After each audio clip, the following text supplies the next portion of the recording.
Wife left me with a text message. I'm going on vacation with lover. Bye, loser. I withdrew money from the joint account and said bye. Then she came back, but it too late. Have you ever had one of those moments when your whole world collapses in an instant? That was me the day I got Stacy's text. It wasn't even subtle. Just 8 words, like a bullet to the chest. I'm going on vacation with my lover. Bye, loser. I stared at my phone, blinking as if I'd misread it. I even closed and reopened the message, hoping it would change. Nope. Same cold words. At first I thought it must be some kind of joke, maybe she'd sent it to the wrong person. But deep down I knew. It wasn't a mistake. I was in Europe at the time, working on one of those long-term contracts I had to take a few times a year. Months away from home, living out of suitcases, while Stacy and our son stayed back in the States. I did it for them.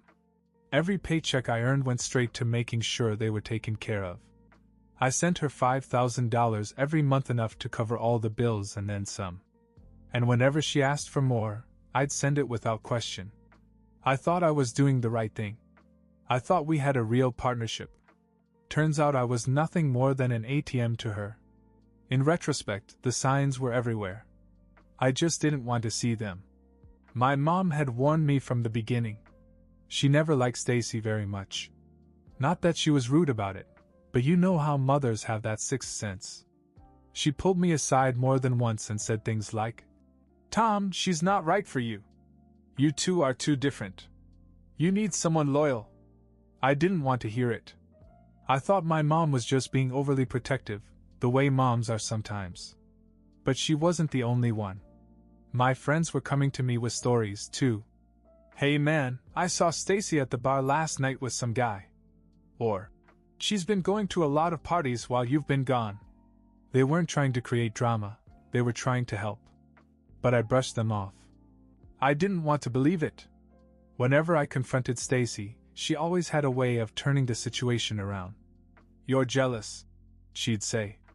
"You can't stand to see us happy." And God, I ate it up. Every time. I mean, when I came home between work trips, everything seemed fine. Stacy was affectionate, even loving. We were spending time with our son. It felt normal. I told myself that everyone else was just stirring up trouble. But the people who saw the truth the most? My parents. You see, while I was overseas, Stacy and our son lived with my parents. And they weren't shy about telling me what was going on. My mom told me that Stacy would go out a lot and leave my son with them for hours.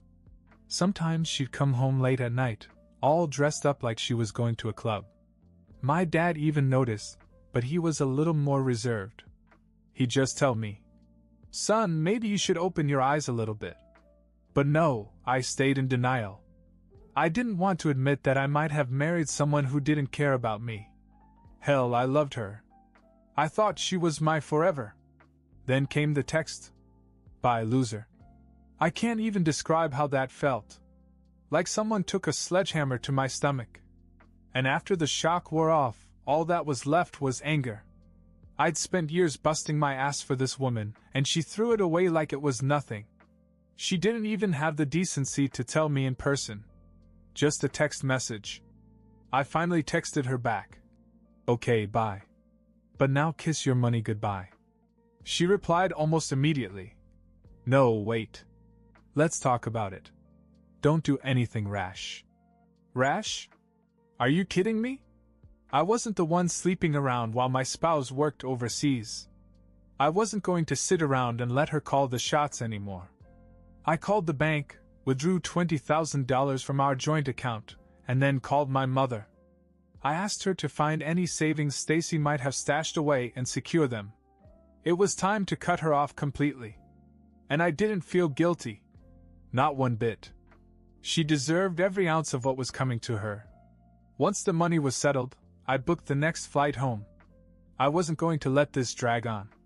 I had to face it head on, apologize to my mother for being such a blind idiot, and finally put an end to my marriage.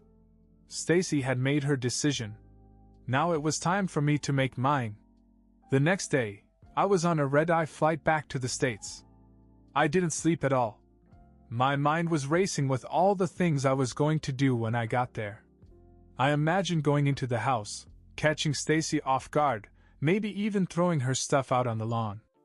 I wasn't the kind of guy who usually did things like that, but this wasn't normal. This was personal. When I landed, I went straight to my parents' house. I walked in and my mother was waiting for me in the kitchen. She didn't say "I told you so," but the look on her face said it all. I apologized right then and there. Told her I should have listened to her all along. She just nodded and said, "I'm glad you're finally seeing things clearly." But here's where things took a turn. As I was sitting there talking to my mom, my dad came in from outside. He had this serious look on his face. "Tom, you're not going to like this," he said. "What now?" I asked. "Remember that guy Ethan from high school? The one Stacy used to hang out with?" I vaguely remembered Ethan, tall, blonde, kind of a troublemaker back then. "Yeah, why?" My dad sighed. "Apparently she's been seeing him for months. He's the guy she went on that vacation with." I froze. "Ethan? Are you kidding me?" The guy was a loser then, and probably still is now. I guess Stacy had a guy after all. But here's the kicker, my dad wasn't done. He's also been bragging around town about how he's going to marry Stacy after the divorce and take you for all you've got. Excuse me? I almost laughed at the absurdity of it all. He's planning on what? Yes. Word travels fast in a town like this. He talks like he's about to cash in on your life's work. That was all I needed to hear. It wasn't just Stacy anymore. Now I had this two-bit con man trying to lay claim to my hard-earned money over my dead body. I told my parents to sit tight. I drove over to the bank to make sure everything was locked up. No chance for Stacy to pull any legal tricks. I also filed the paperwork to freeze our accounts and start the divorce process. Later that day, I was in for another surprise. While I was at the courthouse filling out the paperwork, I ran into an old friend, Mike. He'd known Stacy and me since high school. He pulled me aside and looked worried. "Hey man, I heard about what happened with Stacy." "Yeah," I muttered. "She's a piece of work, isn't she?"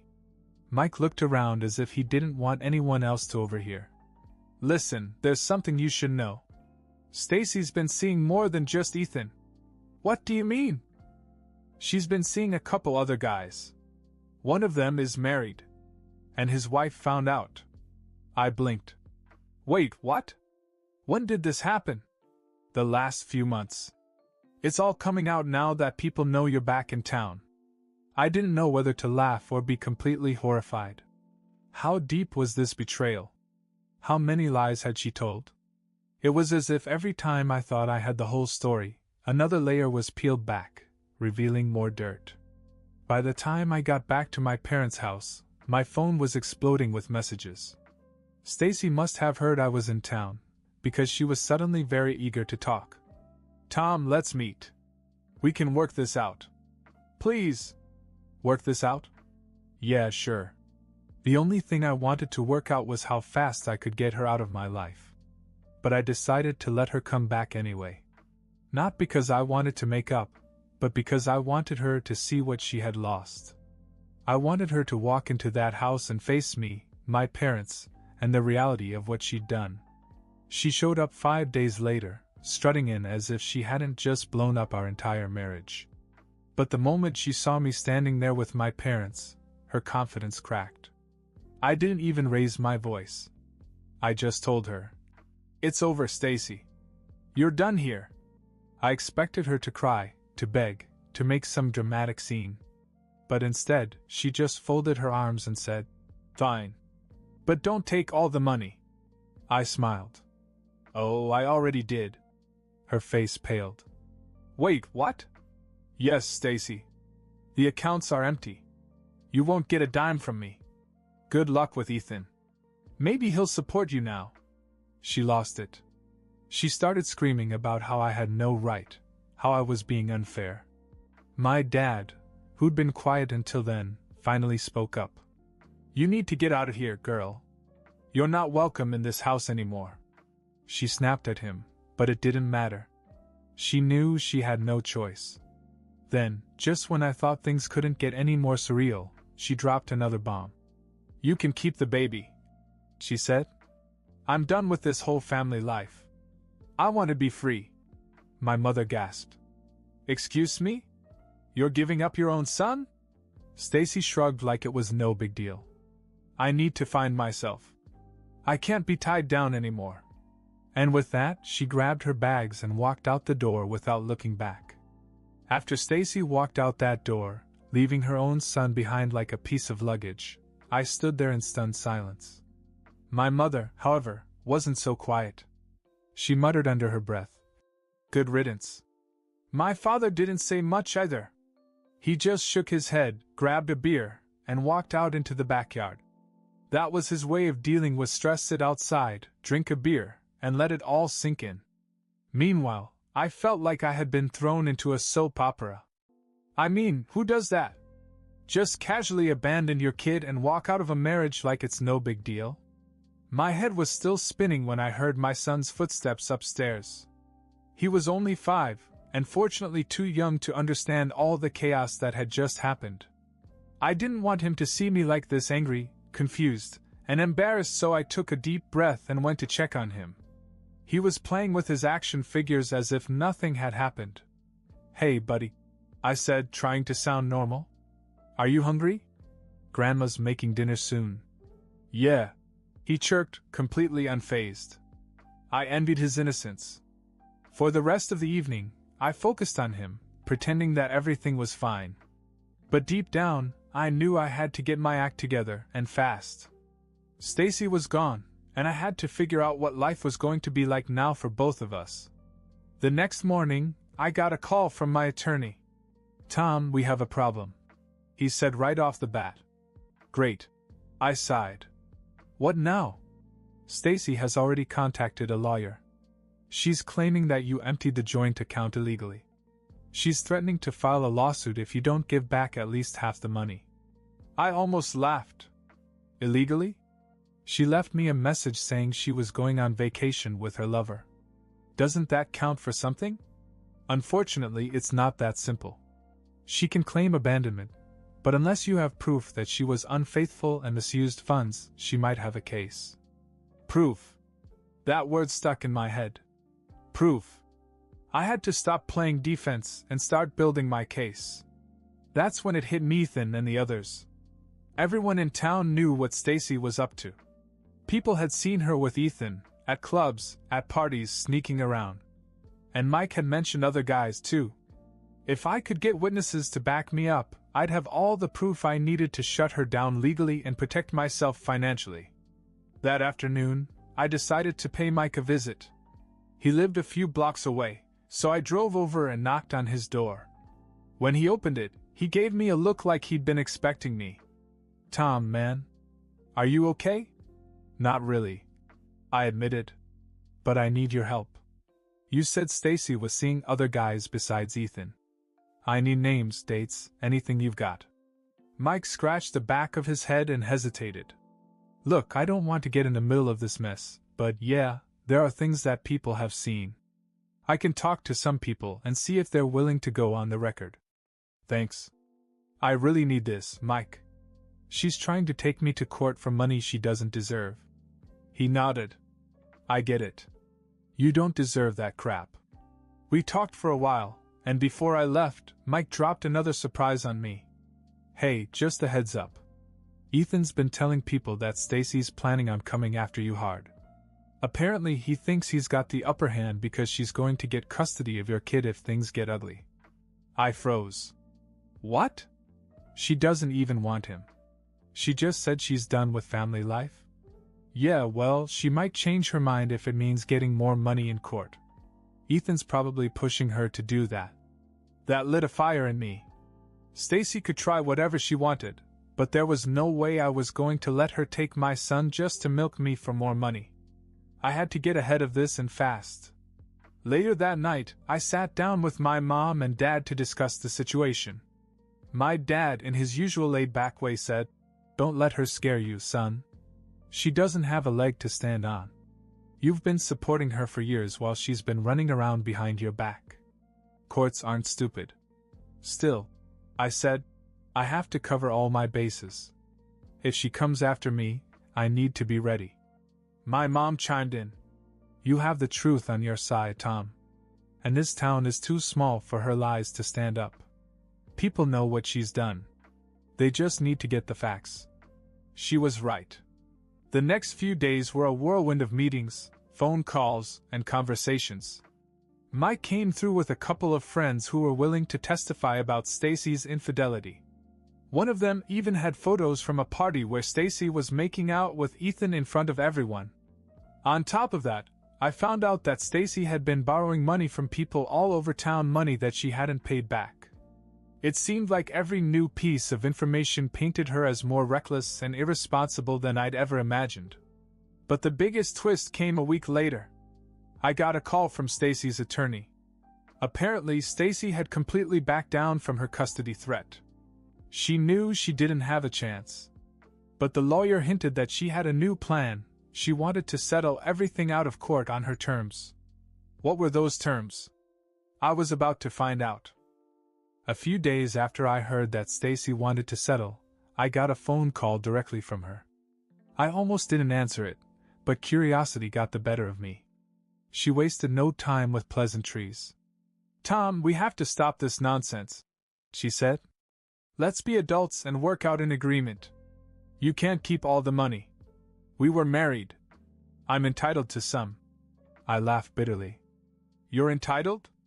You texted me that you were leaving me for your lover and went on vacation with him. You left our son behind like a piece of luggage. Now you want me to just hand over cash like none of this happened? Her voice grew cold. It's called divorce, Tom. I could take you to court and it would get ugly. For both of us. Go ahead, I shot back. You'd lose. I have witnesses, evidence, and the truth. Do you really want to air your dirty laundry in front of everyone? There was a pause from her. She hadn't expected me to be so prepared. Finally she muttered, I don't want a fight. I just want what's fair. You had your chance to be fair. Now you get nothing. We're done here. I hung up and blocked her number. For the first time since this nightmare began, I felt in control. The next morning, I met with my attorney to finalize our case strategy. We filed for full custody of my son and made sure Stacy had no legal claim to any more money. She didn't even have a job, and I wasn't going to let her live off me forever. A week later, things escalated when Stacy and her boyfriend, Ethan, tried one last desperate stunt. Ethan showed up at my parents' house and banged on the door. I wasn't home at the time, but my dad was. From what he told me later, Ethan was screaming nonsense about how Tom can't win, and we're going to take him to court. My dad didn't flinch. He opened the door, looked Ethan dead in the eye, and said, You come back here, and you'll regret it. Then he calmly slammed the door in his face. Ethan didn't try anything after that. I guess he realized his little intimidation game wasn't going to work. After that, things started moving quickly. Stacy must have realized that the walls were closing in on her because she didn't put up much of a fight when the divorce papers were served. She didn't fight for full custody either. She just signed the papers as if she wanted to get it over with as quickly as possible. When I talked to my lawyer after the settlement was finalized, he was as surprised as I was. She could have dragged this out longer, he said. But I guess she knew she didn't stand a chance. Good. I was done with her games. I made sure everything was in writing: no alimony, no claims on future earnings. Stacy was officially out of our lives. A few weeks later, I heard through the grapevine that Stacy and Ethan had broken up. Apparently, things had gone south between them when the money dried up. She wasn't living in some fantasy anymore. She was back in reality, broke and scrambling to get by. Part of me thought she'd come crawling back, trying to rekindle something. But she didn't. Not even once. I guess she knew there was no point. I was done, and she had burned every bridge she could think of. My focus shifted completely to my son. I wanted to give him the stability and happiness he deserved. I quit my overseas job and found work closer to home. My parents helped out a lot, and for the first time in years, I felt grounded.